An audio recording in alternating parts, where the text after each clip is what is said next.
muvafiq miqdorda yapqıcı olsak bo'ladi.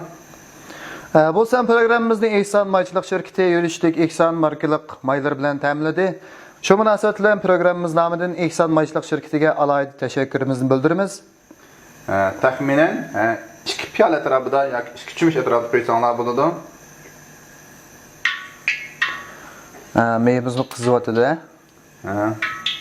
Maymi qizibdi, endi biz go'shtni sep oldi bilan qo'rib olaylik.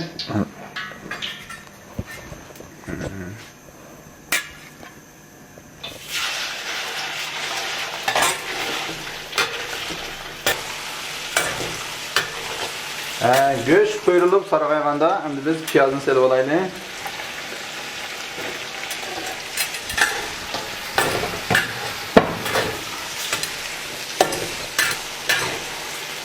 Ondan keyin biz go'shtga 3 bol qo'shiq tuz sepib olaylik.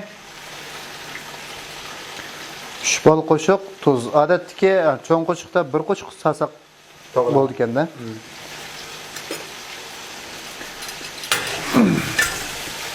Ondan keyin biz qozonga sabzini sepib olaylik.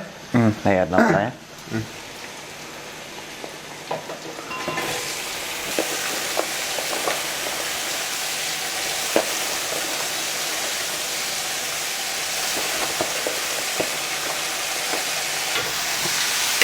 Vah vah vah mana.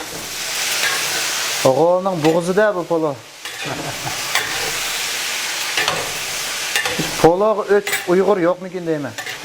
Sabzini qo'rib olgandan keyin biz bunga muvofiq miqdorda suv quyib olamiz. Bizningki bugun tayyorligimiz 2 kilo sabzi, 3 kilo guruch. Shunga biz bunga 6 cho'mich atrofida suv quyib olsak bo'ladi. 1 2 3 4 5 6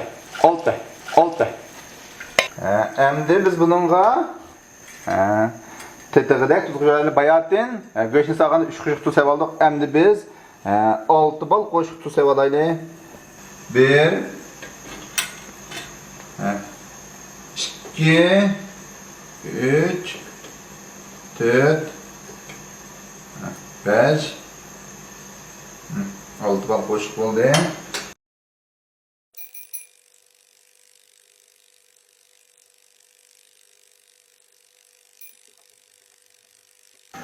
Sabzini taxminan 10 minut atrofida qaynatib oldik. Endi biz guruchni solsak bo'ladi.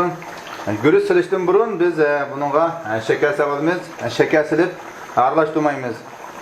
Ko'p ustamlar o'ylaydi, shu shakar silishlik sabab qo'lovni qattiq qilish uchun deb. Amaliyotda bu qarash ancha to'g'ri emas. Qo'lovga shakar silishimizning maqsad qo'lovni tabiiy o't issiqligi, shakarning tabiiy sovuq, shunga qo'lovni mo'tadil qilish ham qo'lovni faqirligini oshirish, tam kirdirish yo'li bor. Biz bunga 5 bol qo'shiq shakar sepib olaylik.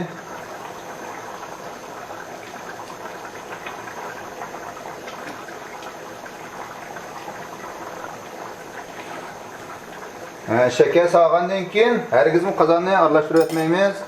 Ustiga ham Görüşünü koyduk. guruchni solamiz.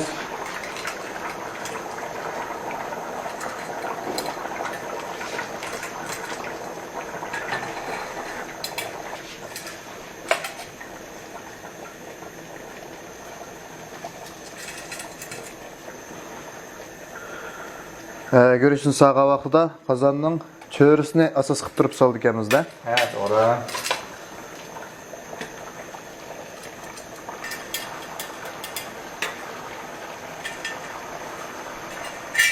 Guruchni sepib olgandan keyin tuloqni yepib 10 minutdan 12 minutgacha qaynatib olsak bo'ladi.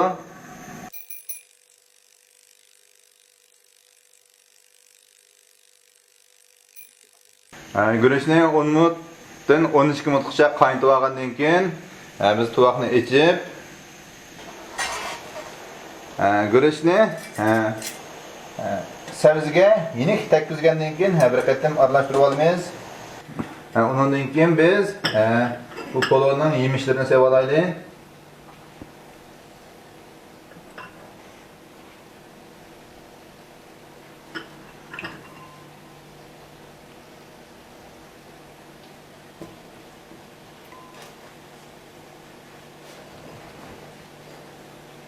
yemişlerini silip üstüge yemek bürüş bilen yep koyamiz.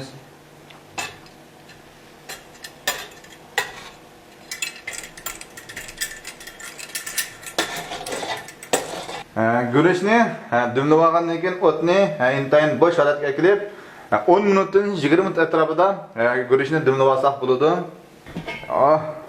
Mana. Ajoyib o'xshabdi bu polo. Polom pishib qoldi. Mana.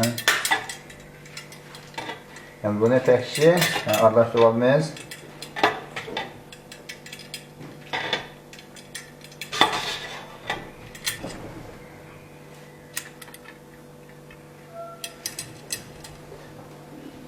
Xo'sh, aziz ko'rmanlar, tushunishlik taom tayyorlash jarayonidan keyin cho'ngi kichik hammalarni yoqtirib beradigan mo'l ozuqlik qiymatiga ega shoh taomi polo ko'z oldimizda namoyon bo'ldi. Yuqorqi jarayonlarni ko'rib turibdimizki, poloni tayyorlashda diqqat qiladigan nuqtalar xili ko'p ekan. Ko'rmanlarimiz ash inch halqalarga diqqat qilib, Samatcha ustamning ko'rsatmasidek mashg'ulot olib borsanglar, shoh taomi yeyishlik poloni cho'qim yaxshi etalaysizlar deb o'ylayman. Ahırda hammalarning oilasiga baxt, dasturxoniga barakat tilaymiz. Kunda yangi tam programmamizning keyingi sonlarini ko'rishni unutib qolmag'aysizlar. Keyingi son programmamizni ko'rishaylik. Ko'rishguncha omon bo'linglar. Xayr xo'sh. Görüşürüz, aman bulunlar. Xeyr xo'sh.